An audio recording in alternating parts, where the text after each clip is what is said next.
তীব্র অর্থনৈতিক সংকটে ইরানের সাধারণ মানুষের জীবনযাত্রার ব্যয় চরমভাবে বেড়ে যাওয়ায় দেশ জুড়ে ছড়িয়ে পড়েছে বিক্ষোভ। টানা 10 দিন ধরে চলমান এই আন্দোলনে এখন পর্যন্ত বহু বিক্ষোভকারী প্রাণ হারিয়েছে বলে বিভিন্ন সূত্রে জানা গেছে। একই সঙ্গে দিন দিন আরও সহিংস রূপ নিচ্ছে পরিস্থিতি। ইরানের সর্বোচ্চ নেতা আয়াতুল্লাহ আলী খামেনি বিক্ষোভকারীদের দাঙ্গাবাজ আখ্যা দিয়ে তাদের বিরুদ্ধে কঠোর হাতে দমন করার নির্দেশ দিয়েছেন। তিনি স্পষ্ট বলেন, যারা বিশৃঙ্খলা সৃষ্টি করছে তাদের কোনোভাবেই ছাড় দেওয়া হবে না। এদিকে যুক্তরাষ্ট্রের প্রেসিডেন্ট ডোনাল্ড ট্রাম্প এক বিবৃতিতে বলেন, ইরানের শান্তিপূর্ণ বিক্ষোভকারীদের উপর দমন পীড়ন চালানো হলে যুক্তরাষ্ট্র চুপ করে বসে থাকবে না, প্রয়োজনে সরাসরি হস্তক্ষেপেরও হুঁশিয়ারি দেন তিনি। ট্রাম্পের এমন বক্তব্যের পরও খামেনি প্রশাসন বিক্ষোভ দমনে সর্বোচ্চ শক্তি প্রয়োগ করে যাচ্ছে।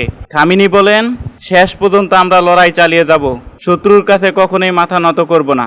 সংবাদ সংস্থাগুলোর বরাতে জানা গেছে, টানা 10 দিনের বিক্ষোভে একের পর এক নতুন শহর যুক্ত হচ্ছে।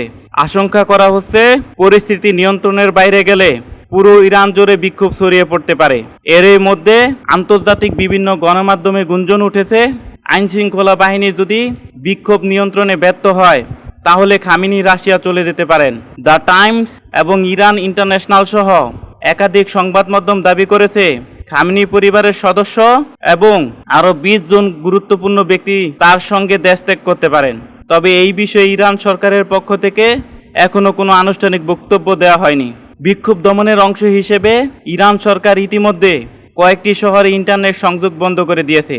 একই সঙ্গে নিরাপত্তা বাহিনী সর্বোচ্চ চেষ্টা চালিয়ে যাচ্ছে পরিস্থিতি নিয়ন্ত্রণে রাখতে। এছাড়া যুক্তরাষ্ট্রের সম্ভাব্য সামরিক হামলার আশঙ্কায় ইরান বিমান মহড়া ও ক্ষেপণাস্ত্র মহড়া চালিয়ে যাচ্ছে। দেশটির দাবি, জাতীয় নিরাপত্তা জোরদার ও প্রতিরক্ষা প্রস্তুতির অংশ হিসেবেই এই মহড়া পরিচালনা করা হচ্ছে।